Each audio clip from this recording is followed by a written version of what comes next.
High five 3 people before you sit down, or we'll take your chair away. High five people. Tell them they look good. You've been working out? All right. Hey, I'm Pastor Corey. If we haven't met yet, my lovely wife, Pastor Aaron. Come meet us after church. We have Pizza with Pastors in 2 weeks. If you've never been for Pizza with Pastors, it's totally free. Scan the QR code. We want to get you hooked up into church a little bit more. And if you haven't done that, you should do that. And it's pizza. And it's free. So all the men are coming. Sean, I was thinking about this. We have done 3 services as a church before in a much smaller building. I don't know if anybody remembers COVID. Someday I'm going to meet somebody that's like, COVID, I don't know what that is. And I'm going to be like, we're best friends. We were at 15% capacity, 1-5. And we had to go to 3 services. We have to go to 3 services now because we are at 130% capacity. So look what the Lord has done. I didn't lose my mind in COVID. That's a big deal. And the Lord was gracious to all of us because I didn't do that. So thank you, Lord, for leading us and guiding us. We have a baptism coming up in next week. 33 people. 33 people going public with their faith. 33. That's incredible. If you want to see me emotional, I hate crying, everybody. I will be crying that entire service. It hits me so hard. It's why we came. We just love people. And if you're here and you're new to us, just get to know us. We're a little bit crazy. I'm just going to leave it there. Do you guys like my new jacket? So here's the funny thing about this. Anya and Adozi, where are they? Are they here? Well, I know that one of them's here because she's hosting they like, I don't know, this is like a custom Nigerian jacket or something. And I feel bad because I'm always making fun of Nigerians for coming to the late services. But our first service was full of Nigerians. And I'm like, they killed me with kindness. And that's on me. I love you guys. Thank you for the jacket.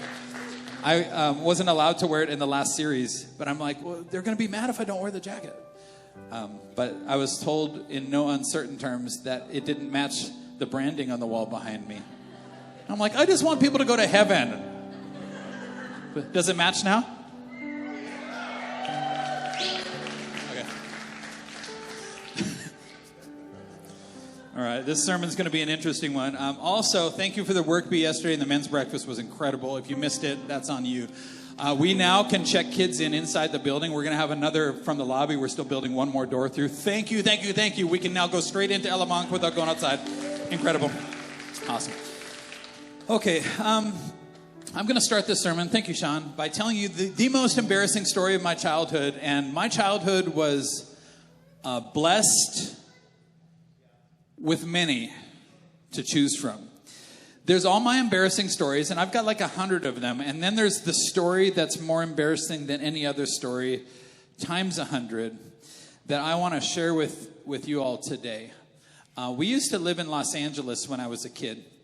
And so I grew up, can I just say this? I grew up, because I'm going to tell you I'm going to tell you the title of the sermon a little later so you don't get mad. I grew up in a rare home that taught me about the control you have over your mood. So that was rare for me. If you grew up in your home, you probably didn't get taught that like I got taught in my home. I'm going to teach it to you today. Because everybody's like, I wish that I had your dad. Pastor Richard and Pastor Beth, I mean, they're serving. They're retired now, but we call them pastors out of respect. But, I mean, if you met, they're like, you meet my dad and you're like, I need to borrow your dad. And I'm like, I'm good. I've had him for a long time. I'm great. You can borrow my dad. Because some of y'all didn't grow up with dads. Now, everybody's like, I wish I had your dad. And I'm like, wait till you hear this story. Because everybody's like, I wish I had your dad. I'm like, Okay, you ready?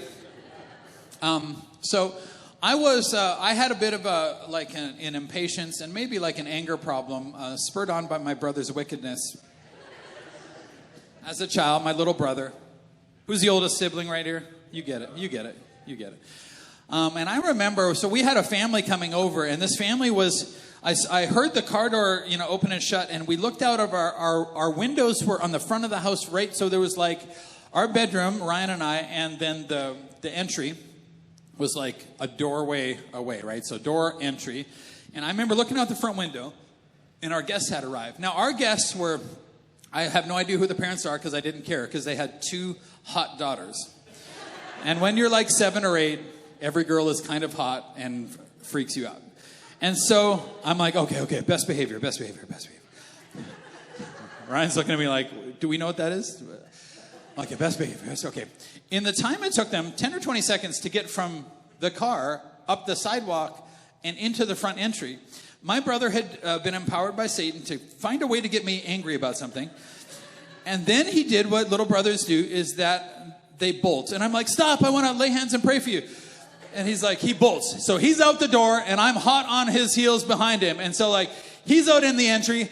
I'm out in the entry. The only difference was he was wearing clothes, and I was in my birthday suit.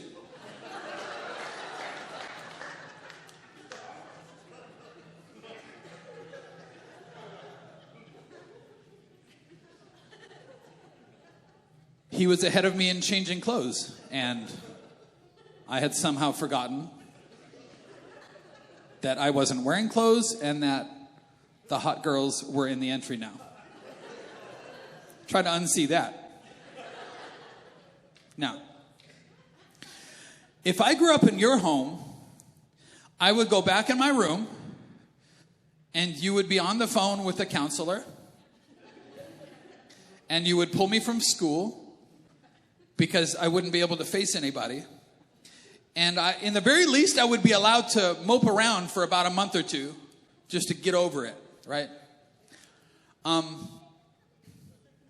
we have any child psychologists in the house? I don't know. Like, what do you even say to a kid like that? Trauma. You know, you're just talking about trauma. So here's the thing. Having my dad,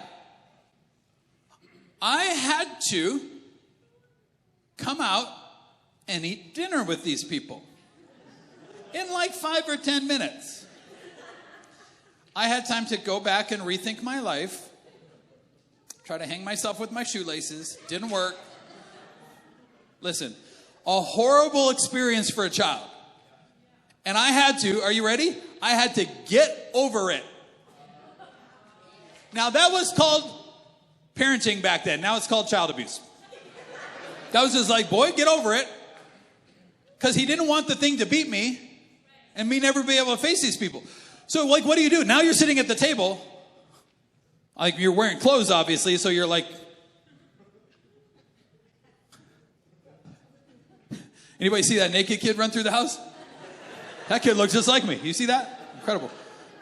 I don't know where he went. What an idiot. We know that he's an idiot.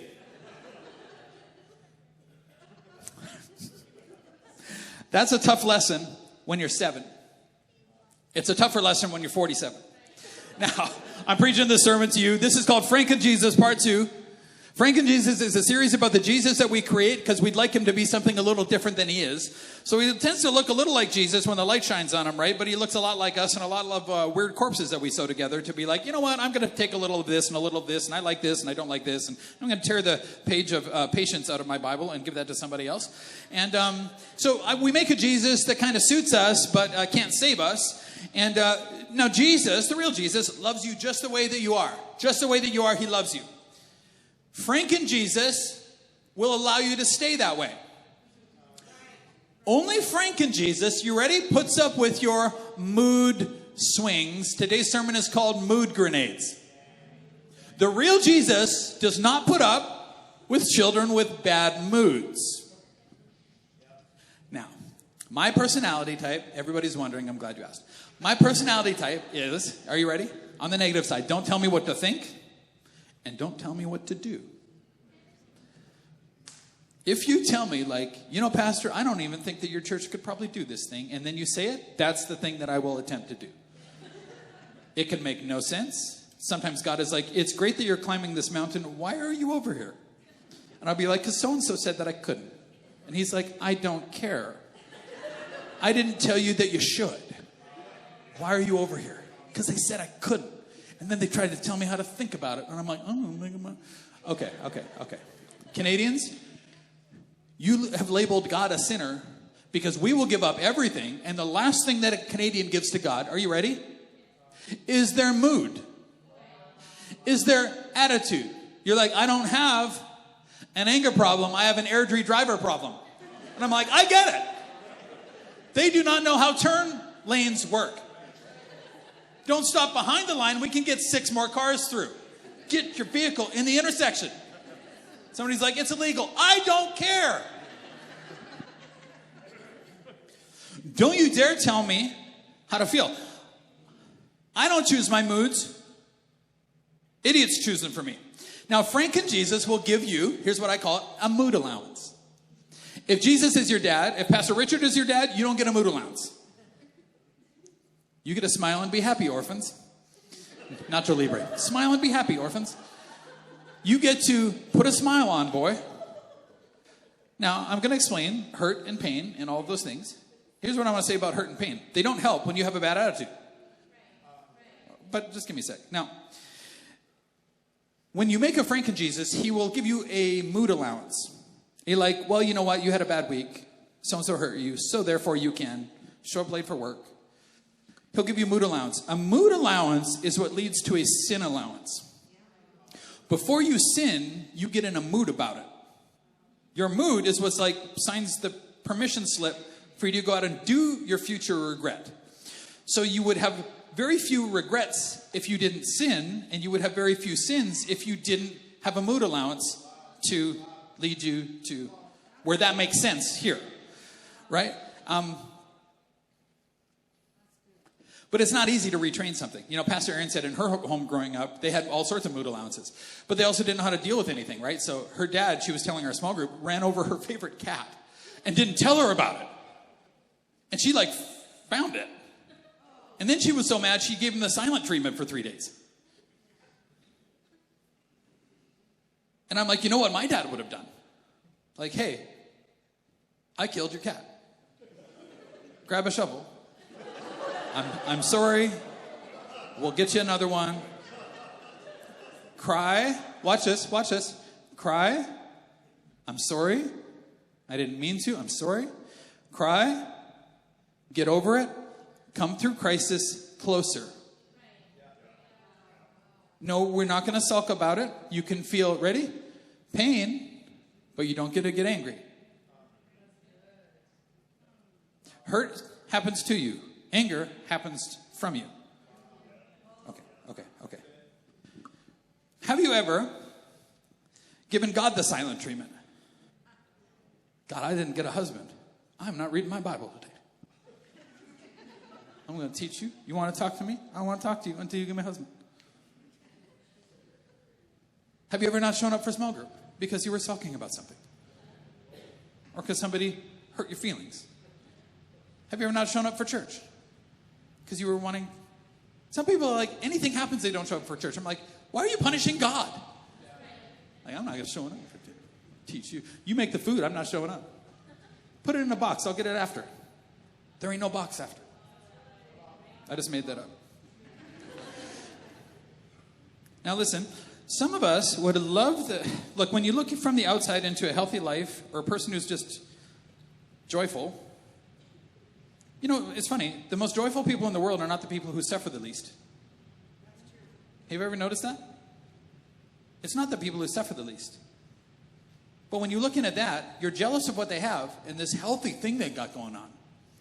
You're jealous of a healthy family, but here's what I would say. If you grew up in a different home with a mood allowance, here's what I want to say. Just listen. Just lean in. All you know how to do is the other thing. So you're like, I want this crop, but all I can sow is seed. Here's this. I'm bad at having a healthy process, but I'm really good at having a bad mood to get what I want. Now, it does get you what you want for like 5 minutes or so, but then it leaves you feeling hollow and guilty because it's sinful. And so it's like this whole thing of like, when I tried snowboarding, I wish I'd have started snowboarding because I think it's easier than skiing, but I was somewhat proficient at skiing. In my head, I was better than I actually was. But I'm like, I went from being proficient to trying snowboarding to starting over. And then I realized I went back to skiing. And I think that that's what we do. We come to a healthy church and we're like, this looks great. But I'm better at that. I'm better actually at the bad stuff. I have skill. I have nunchuck skill. I got bow staff skills. I got skills over here. But I don't have skills at what a healthy process actually looks like. and that hard thing to get over it sometimes. Now, can I say this? Listen, I realized about somebody, the Holy Spirit told me, or I figured it out. I was with somebody one time and I realized the only time that they're happy is when they're miserable.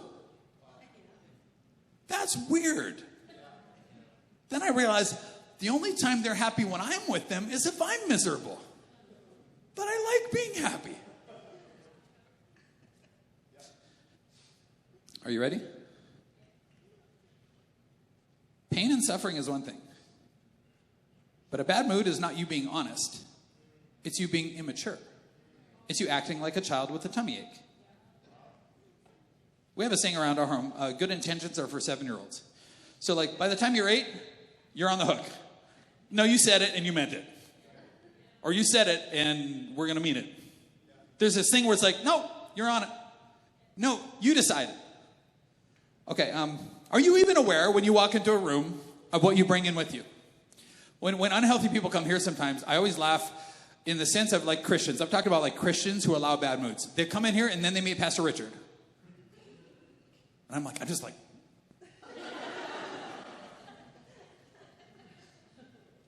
My dad suffered in his life. I asked him one time, why are you so joyful all the time? Because I watched it. He's a pastor. I watched it. I said, why are you so joyful all the time? And he goes, well, one day I decided it was better than the alternative. I'm like, what's the alternative? He says, being 6 feet underground. And I'm like, he's not wrong. You know what? I started cheering up. Better than the alternative. Are you even aware of what you bring into the room with you? Of course you are. That's why you do it. That's a bullet I didn't shoot the first crowd with. That's why you do it. Watch. If Christians are like that as a church, what do you like when you go home? What do you like when you wake up in the morning? This is what it sounds like to some of you. You wake up in the morning, it's like, Dad's up, and then a grenade rolls down the stairs. And you're like, which dad is it? Oh, no! It's like, you jump on it. You jump on it. It's a nightmare living with it. You jump on the bad mood. Why is he upset? We got to figure him out. He walks in. She walks in. Your teenager walks in. And is that everybody's job to make them happy? The joy of the Lord is your strength.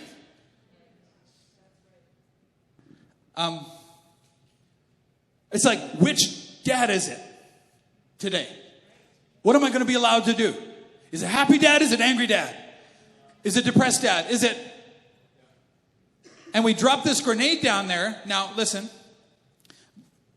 Oh, I had a quote in there. Only FrankenJesus jumps on your mood grenades. Watch that. Only FrankenJesus will jump on it. Real Jesus will just let it go. He's like, I'm not jumping on that. If I jump on that, I'm going to have to jump on the next one, and the next one, and the next one. And I'm not around to be used for your bad moods. So you feel better about it because you hurt me. But with my daughter Neela is a joy grenade coming down the stairs in the morning. She is the happiest kid on the planet. She comes downstairs. She'll come downstairs and drop a joy grenade, and then it explodes with like candy and flowers, and everybody's just covered in this beautiful thing. She comes downstairs sometimes and she'll be like, oh, I threw up like 15 times last night, but I'm feeling better now. I'm like, how? You can be sick and not angry at people who aren't. You can be in a marriage that's struggling and not hate the person who made it through the struggle. You can be hurt and wounded and not hate the person that God is healing. Bad moods are the product of losing an internal war. It's only you in there. Now, this is the most empowering thing you can hear because it's only you. Nothing external decides your mood. What's happening outside of you doesn't have to happen inside of you. I mean, you know why people get angry? Because we don't have the courage to be sad. You ready? Okay, here's why. Here's why I think. I'm a psychologist. I make eye contact over here with Tammy. Okay, here's what I think why. I think you grew up in a home without an advocate. Now, in my home, we had each other's backs. So my dad would be hard on you about your attitude, but if you'd never fall, he'd catch you. You still got to fix the window. But he would always deal with a bad attitude. Every time. Broken window. Broken this. Broken little brother. He dealt with that too. Always dealt with a bad attitude. Why? He was telling me, your attitude is an internal war. I'm going to teach you how to fight it. So that nothing that happens outside of you has to happen inside of you anymore. That you can go through King David says, yea, though I walk through the valley of the shadow of death. A bad mood allows you to walk around it. FrankenJesus will be like, hey, you don't have to go through that hard part. Jesus is like, no, we're going to go through it. I will fear no evil, David says, because you are with me. FrankenJesus is like, hey, let's go around it because I'm not strong enough to handle that. Jesus is like, I'm going to go through it with you, and we're going to come out stronger in the crisis. You're going to come out a better person. You're going to come out healthy and whole. I can heal all of this. And you're going to help the next person who's at the beginning of their valley. Now, if you grew up in survival mode in your home, you created moods to protect yourself. That's how you did it. It's like holding up a shield and creating a mood. Now, eventually that mood, when you take it out, it becomes like, I'm going to create this mood, not as a shield, but as a weapon, because offense is the best defense. So then I'm going to walk around with this, because you didn't have an advocate. Now, you are in the house of God. Now, let us advocate for you. Let your Father in heaven defend you. We got you. We have never left a family relationship because we're not allowed to, because Dad won't allow it. We're not allowed to hate you because Dad won't allow it. We're not allowed to get angry at you when you're all messed up with sin. We're going to be patient. We're going to love you, but we're going to hold your feet to the fire and say, you don't have to do this anymore. It doesn't have to look like this tomorrow. Grow. Let's go. Erase the phrase, I'm in a bad mood because of they. No, you're in a bad mood because you. You're in a bad mood because you want to be in a bad mood more than you want to do all things through Christ who gives you strength. Now, if you're not a Christ follower, be in a bad mood. You have every reason to be. You don't have the right dad. He's crazy. Protect yourself any way you can. Here, our Father is our dad. He is our advocate. He will protect us. He will defend us. And if somebody runs over us, then God is going to pick us up and pick up the pieces and make us okay. We'll be okay. I want to talk about something that I call the mutter mood. Mutter, yeah. M-U-T-T-E-R. All caps. Because mutter is like no caps. Like,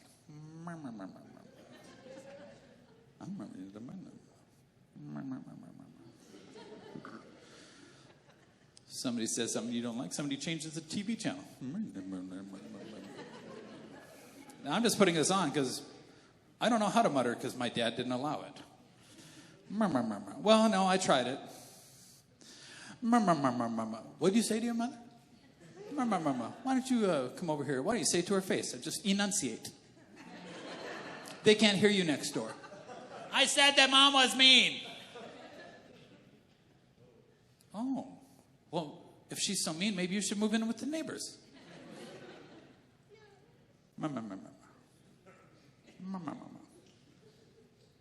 I told I'm an electrician by trade. I told one of our job site leads, he's like, I got a problem with Lee. And I'm like, Lee's a mutterer. He's like, he's bringing everybody down. I'm like, send him home. Tell him to come back when he loses the mutter. You got problems, we got problems, we all got problems.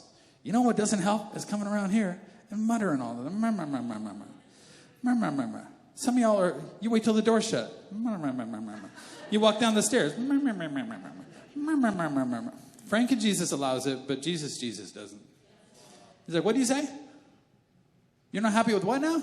Why don't you say it to everybody and actually watch the grenade go off? Watch what it does to people.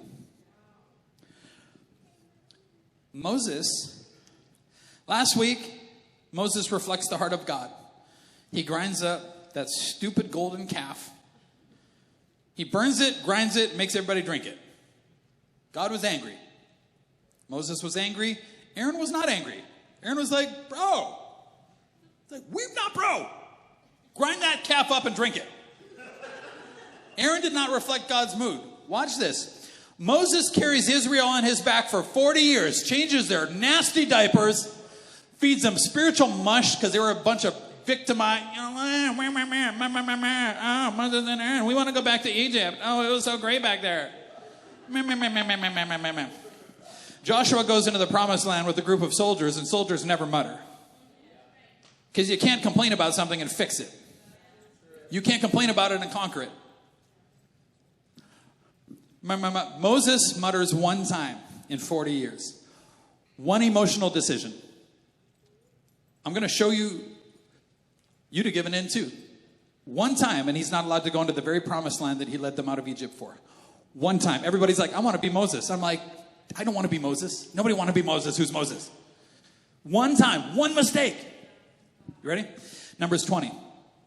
In the first month of the year, the whole company of Israel arrived in the wilderness of Zin and camped at Kadesh. While they were there, Miriam died and was buried. So 3 people led Israel: Moses, Miriam, and Aaron. Their brothers and sister. Moses, Miriam, and Aaron, and then the tribal leaders who would come under that. Okay, so Miriam, he loses his sister. His sister dies. And he is like deep grieving of like, what do I do now? When all the people are against you all the time, at least he had a safe place. And they had somebody they could talk to and not be filtered around. And he's broken and he's hurting. And watch this. There was no water for the people to drink, so they rebelled against Moses and Aaron. Bad attitudes, moods. When you're in a bad mood, it always hits your people at exactly the wrong time. Because all you're doing is thinking about you. I'm thirsty. I'm not. Their sister just died. Literally just died, and they go at Moses and Aaron. Watch this. The people blame Moses. Blamed him for there being no water in the wilderness. If only we had died in the Lord's presence with our brothers. I wish we were dead. If I was Moses, I would be like, wish granted.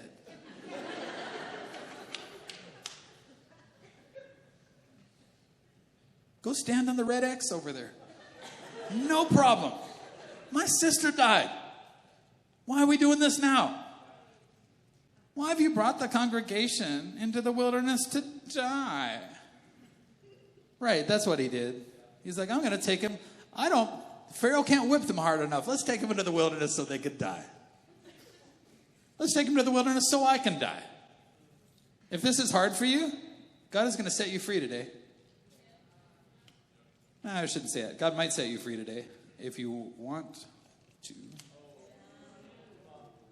I'm telling you, it's miserable being miserable, y'all. Why did you make us leave Egypt? We were having so much fun. There was water slides. And bring us to this terrible place. Joshua and Caleb were like, I remember getting whipped. What are these people remembering? We brought us into the wilderness to die along with our livestock. Like our animals and stuff. What are you talking about? Watch this. This land has no grain, no figs, no grapes, no pomegranate. Listen, it doesn't have like chicken McNuggets and like quarter pounders with cheese and like quarter pounders with extra cheese and like Big Macs. And it doesn't have all that. They just start listing all the things that they don't have. And Moses' sister is still dead. Moses and Aaron turned away from the people. Now watch. Now this is the hard part. Turned away from the people, went to the entrance of the tabernacle. They're like, y'all, we're going to church. We can't even do this anymore. They fell face down on the ground. Then the glorious presence of the Lord appeared to them. And the Lord said to Moses, watch this. You and Aaron take the staff and assemble the entire community. As the people watch, speak to the rock over there. It will pour out its water. You will provide enough water from the rock to satisfy the whole community and their livestock. Moses did as he was told. Okay, but not in the way he was told. Watch. He took the staff, like he started, from the place where it's kept before the Lord. Then he and Aaron summoned the people to come out and gather at the rock. Watch this, watch this, watch this, watch this. Listen, you rebels, he shouted. For some strange reason, God the Father was not angry today at them. There are some times when you need to get angry at sin in your home. For some reason, God isn't mad right now. He was mad before, and Aaron wasn't, and that was Aaron's fault. He's not angry. And Moses is, and Aaron is, because they let their hurt make him angry. And they said, listen, you rebels, must we bring water from you from this rock? Then he raised his hand and struck the rock twice with his staff, and water gushed out. So the entire community and their livestock drank their fill. Listen, before God had told him to strike the rock, now Moses is like, I get the striking part. I like that part. I'm angry. This time God's like, speak to the rock. You know what? I'm in a patient mood today. If it wasn't for the Lord's patience with you, none of you would be here. All of you would be crazy, insane people lost in your sin. But for the faithfulness of the Lord. Careful that you're not executing wrath that you haven't received. There are sometimes as a leader that my mood has to reflect the Lord, and I will deal with things like gossip and stuff like that. But there are other times God is like, I just have decided to be patient. Reflect my mood. Or cost yourself the pulpit. Because this isn't about me, it's about him. Reflecting, speaking his words in the way that he speaks it. The Lord said to Moses and Aaron, because you did not, you ready? Trust me enough. That's why. My mood is my protective. My mood is my weapon. My mood gets me what I want. Because you did not trust me enough. You can't do what God can do. You wouldn't do it in the way God would do it. You would do all sorts of things God wouldn't do. And we do with our mood. Because you didn't trust me enough. It's a trust issue, son of God. It's a trust issue, daughter of God. Well, if I don't stand up for myself, nobody will. God's like, I will. It's a trust issue. You trust me? Well, people are going to hurt me. Everybody gets hurt. This is what happens. When you protect yourself with bad moods, your capacity to conquer hurt and betrayal and shame, your capacity to conquer it shrinks. But when you go through the valley with the Lord Jesus, your capacity to overcome and be an overcomer in all things and to be joyful in all things, to be Paul and Silas in jail with stripes on their back, singing praises to God. You'd be like, I don't feel it. They're like, I'm going to feel it.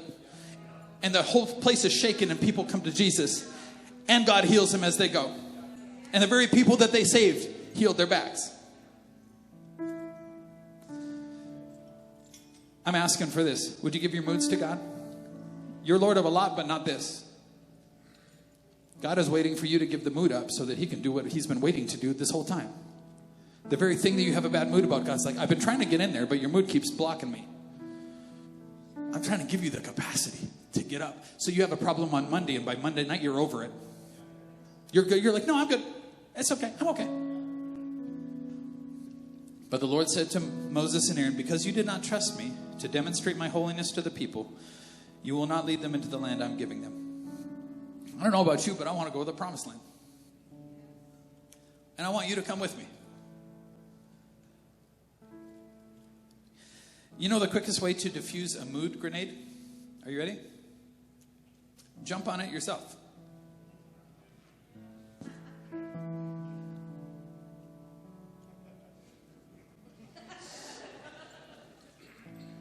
You're like, it'll hurt. Oh, that's what you've been doing to everybody else. It'll hurt. It'll blow your pride up. And it'll be good for you. It'll feel humiliating, and you'll realize that it'll bring humility.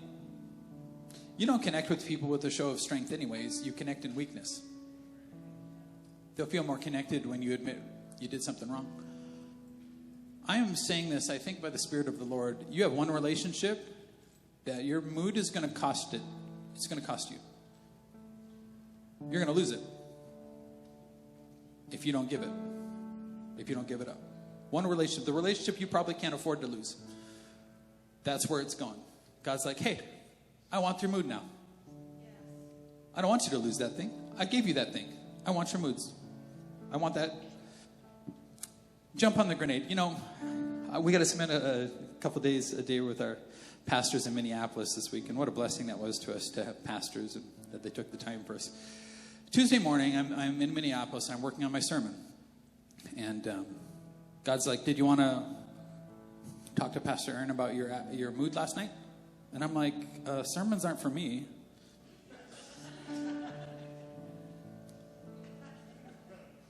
I'm like, "Excuse me, but you saw what she did." And he's like, "Am I talking to her?" So I sent her a text, and this is what it said, because I'm a great pastor. I just want to tell you, I just want to be honest. I sent a text saying, my mood last night didn't reflect heaven's mood. I'm sorry, that's on me. What I should have said was like, but you did the thing and that's why. But my dad doesn't think that's an apology. I don't want to leave with the same mood that I had. And I'm just like, that's on me. That's actually on me. I mean, you want your boss at work to die of shock? You want a different boss? Apologize for something. He'll just die of shock right there, and then you'll get a new boss. You want your spouse to die of shock? Try apologizing for a bad attitude and not blaming it on them. God will give you a new spouse. No, he will not. He will make you a new spouse. He will make you into the person that he intended you to be. Yeah. I earmarked everybody who looked happy at that moment. Just apologize. It'll blow up your pride. It's good for the soul. Not by power, not by might, but by the Spirit of the Lord. God never uses you when you're in a bad mood. He'll only do something in spite of you. Because he still fed the people of Israel out of that rock. God will work in spite of you. If I fail here, God will raise somebody else and work in spite of me. But I want him to work because of me and through me. But God will never work through me when I have a rotten attitude, because where the Spirit of the Lord is, there is freedom and there is joy.